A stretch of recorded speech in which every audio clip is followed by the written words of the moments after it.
Let's go ahead and get started. So first, welcome to the Summative Assessments, Measuring What Matters. So let's start off today by pondering this question. How can we design assessments that accurately reflect student learning and provide that meaningful feedback? So take a moment, ponder that question on your own. If you would like, you can write down if you have some paper nearby, or if you have a digital sticky note, feel free to write down your thoughts. All right.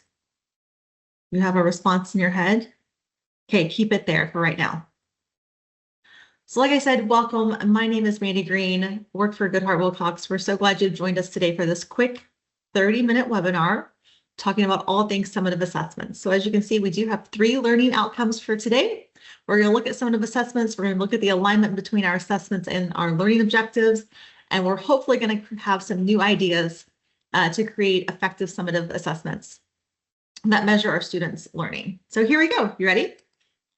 All right, so in the chat, share with us, what are some types of formative assessments? So when you think of formative assessments, what comes to mind? Type your response in the chat. So if you were with us 2 weeks ago, we discussed all things formative assessments. Today, we're going to talk all things summative assessments. So it looks like Philip's talking about tests and exams are types of summative assessments. Absolutely. What are some other summative assessments that we use? Let's see. Oral tests, practical tests, projects, interviews and checklists, portfolios, projects, exams, quizzes, more projects, forums. Absolutely. So these are all examples of summative assessments, even like drafts of reports, papers. Yep, y'all got it. So let's clarify for today's purposes what we're going to be talking about.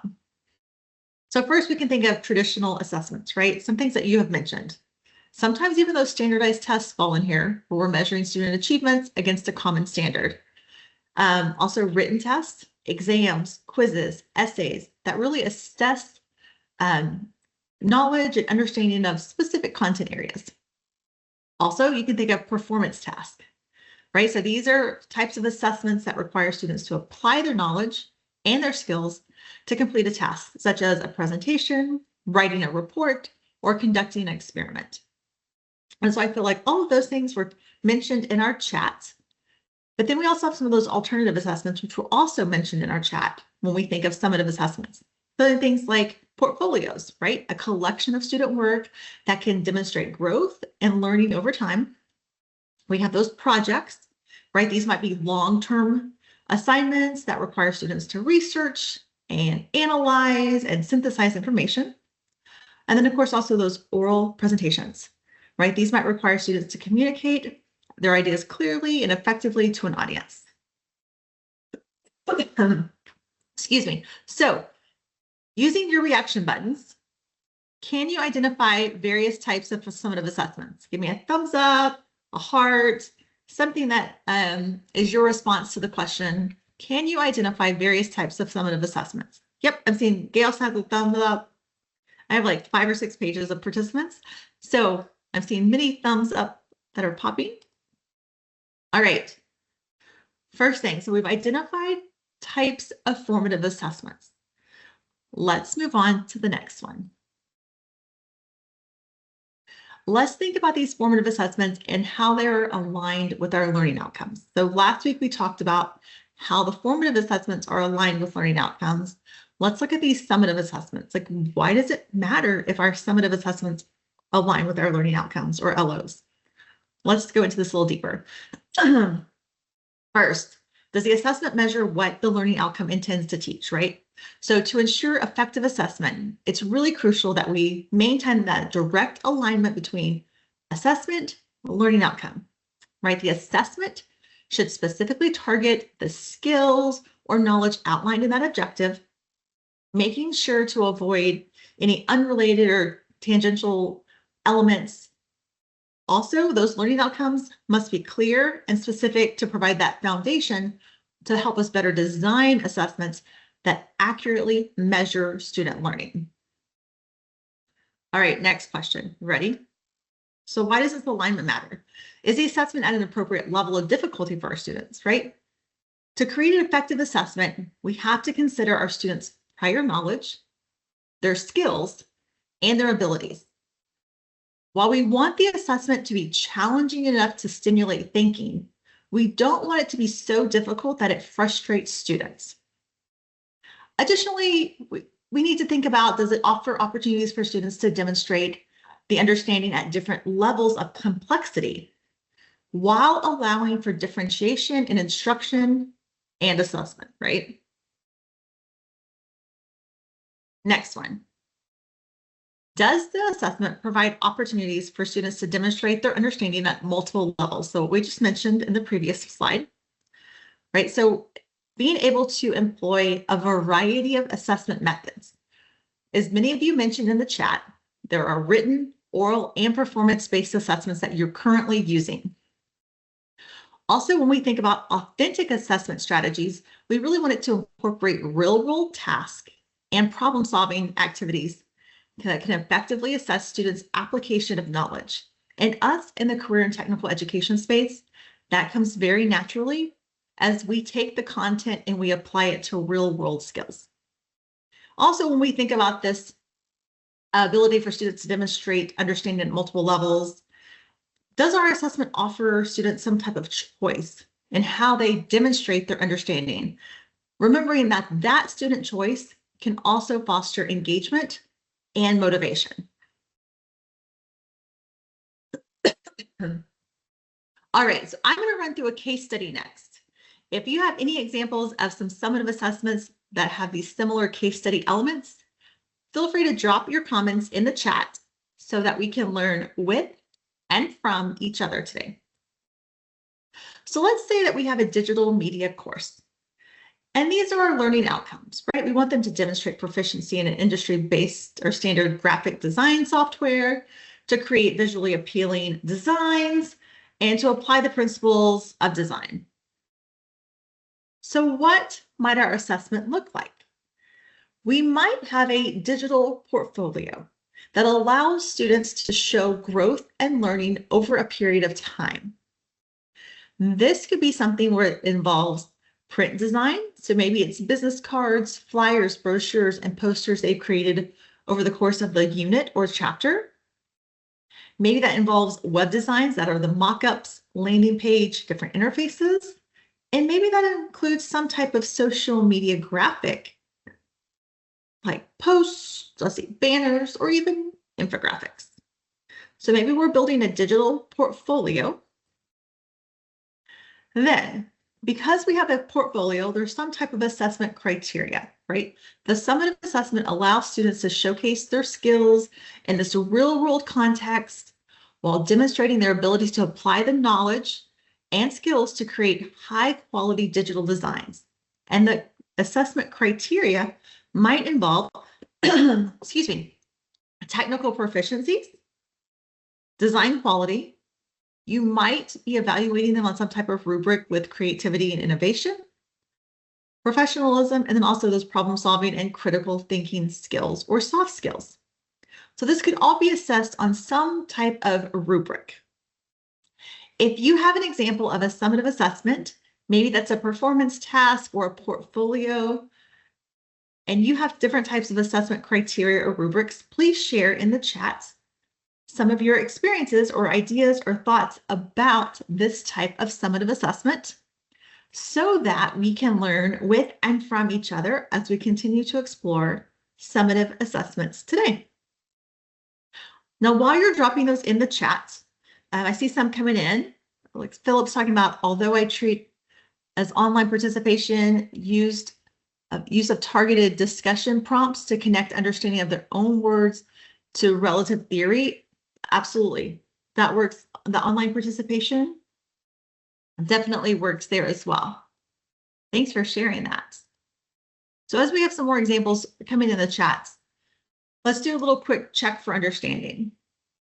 So we have a relative idea of different types of summative assessments.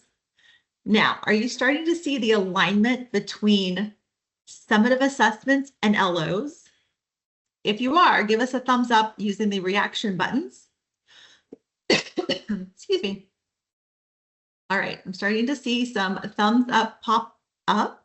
So we're starting to see some alignment between summative assessments and our learning outcomes. So if you were with us 2 weeks ago, you can see the alignment and the importance for formative assessments and summative assessments to all be aligned with your learning outcomes. All right. Now let's keep going. Our last objective today that we'll spend most of the time on was really talking about creating some of those effective summative assessments. And once again, if you have some expertise or some ideas that have really worked well for you, feel free to drop them in the chat just to share best practices. But let's kind of look at this. So when I thought of creating summative assessments and I broke it down, these are a few of the steps that kind of came to mind. So as you can see, it's lined up with kind of 6 steps or 6 factors to consider. But really, to ensure that our assessments are measuring student learning, we have to align them with our learning outcomes first, right? And so to begin with, we really need those clear, concise learning objectives or outcomes that serve as some type of roadmap for us. Then, because we have crafted these well-defined objectives, we as educators can then start to create assessments that target those exact skills and knowledge that we want our students to acquire. So if I have a learning outcome that's talking about analyzing, maybe there's an assignment that has something with like a written essay or debate, right? And so by aligning our assessments and our learning outcomes, we can ensure that we're measuring what truly matters and we're providing that feedback to students along the way. So we have the alignment with our LOs, we have the appropriate method.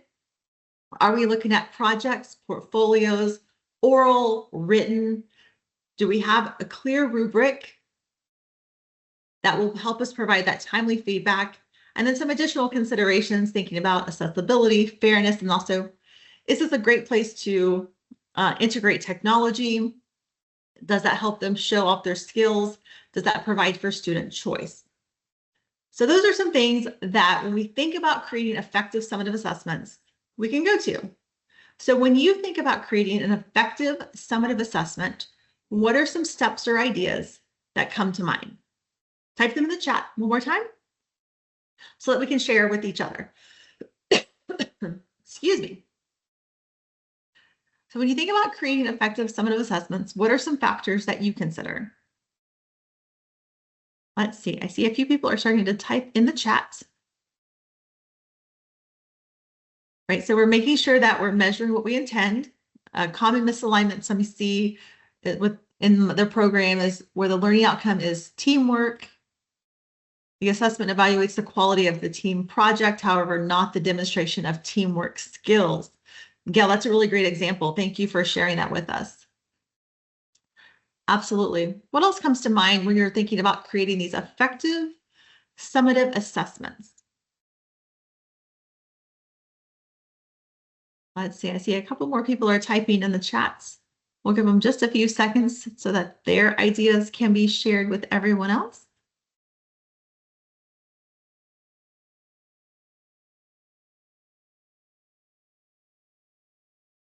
All right, yeah, Robert's talking about key is the alignment of means of assessment and the learning outcomes regardless of means. Yeah, absolutely. I think we've all struggled with that, is making sure our assessments align with our learning outcomes. Many times the curriculum that you're using or different textbooks will provide that for you. But if it doesn't, there are some things to think about as you are creating some of these effective summative assessments, right? Measuring what we want our assessments to measure. Absolutely. If you're still typing in the chat, feel free to keep sharing ideas. We'll jump back. I'm going to keep moving on just for the sake of time. One last reaction for us with a thumbs up or thumbs down or heart. Now that we've talked a little bit about things to consider when we're creating these effective summaries, can you develop effective summative assessments that really accurately measure student learning now? Give us a thumbs up, a heart, some type of reaction to let us know. All right, I'm seeing a few thumbs up coming in. Sean, I see yours in the chat. Absolutely. Perfect. Seeing several come in.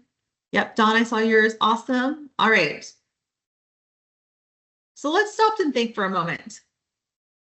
When we think about the assessments that we're creating in our courses and our classes, and we think about some things that we talked about today, from the types of summative assessments to the importance of aligning them with our learning outcomes, to even some factors to consider when we're creating these effective summative assessments. What is one key takeaway from this session today, that these things that we've talked about, that you could implement in your own course or class to kind of create more effective summative assessments? I know for myself, it was always making sure the learning outcome aligned with my formative or summative assessment. That was always big for me, something I always had to like consciously and intentionally think about, especially when I was trying to be super creative, because sometimes things are really fun to be creative, but it might not be measuring what I want them to measure. So making sure my assessments, yes, they're fun and creative, but they're also measuring what I want them to create. Yeah, Louise is talking about continued feedback with the students. Absolutely. So how are we providing feedback with our summative assessments? So in the chat box, share with us some other ways that key takeaways or ideas that were sparked of how you can start to implement some of these into your course or class.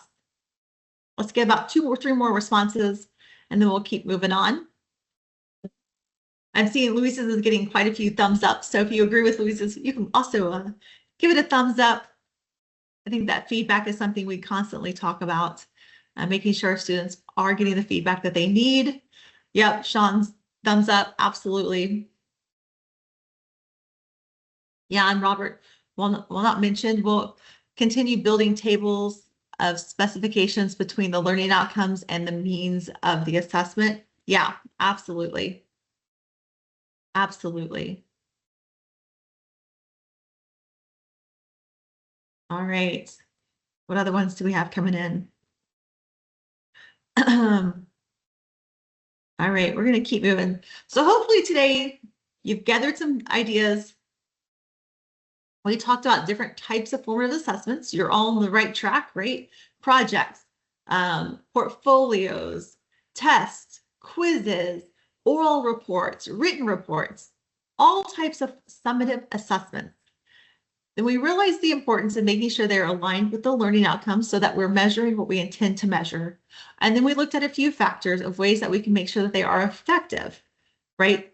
So factors such as the alignment, the rubrics, the feedback, thinking about accessibility, thinking about technology integration, all of that sort of thing, right? Absolutely. And David's talking about the slides, and I had a few other people message me about the slides from today. I will attach them in the file section of this webinar so that you can go back and click on the files and have access to the slides. Absolutely. All right, so here's the deal. 2 weeks ago, we talked about formative assessments. Today, we talked about summative. And then in 2 weeks, this will be the last of the series of assessments, our third one.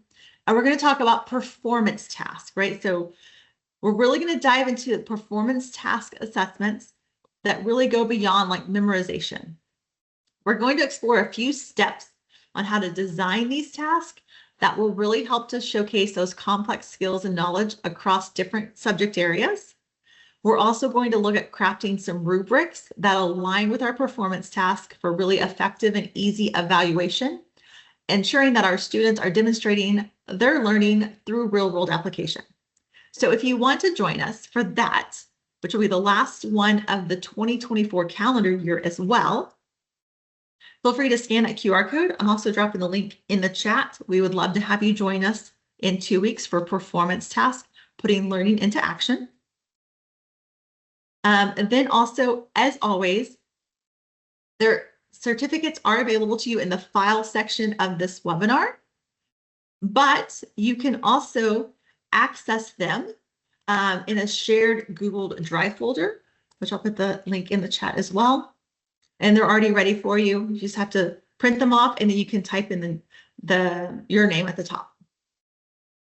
Then all of these webinars are recorded and saved, and they are housed in our GW YouTube playlist. To access that playlist, you can scan the QR code or you can click on the link in the chat. They will be there by this Friday. Also, while you're at the YouTube channel, don't forget to subscribe so that you'll be notified when new content is added to that playlist. Last but not least, at GW, we always like to make these better, making sure we're covering things that are important to you. So if you wouldn't mind, feel free to scan that QR code or click on the link in the chat, provide us some feedback, tell us what you liked, and we'll make sure to include it in future webinars. Also, if you have any future topics that you're interested in, feel free to drop those in the comment section of the feedback form as well. As you know, last spring, we kind of did a survey of people who were interested in GWPD and what topics they were interested in. That's how we came up with this 3-part assessment series, the 3-part differentiation series, and the 3-part technology integration series that we've done from August through December. So if you have ideas, feel free to drop it in that feedback form as well. There's a comment section at the end. We'll be more than happy to put that on our list of topics that you're interested in. And with that, we hope you have a great rest of your week. Happy Thanksgiving here in the United States. And we hope to see you on December 3rd for Performance Task, Putting Learning into Action. So have a great afternoon and see y'all soon.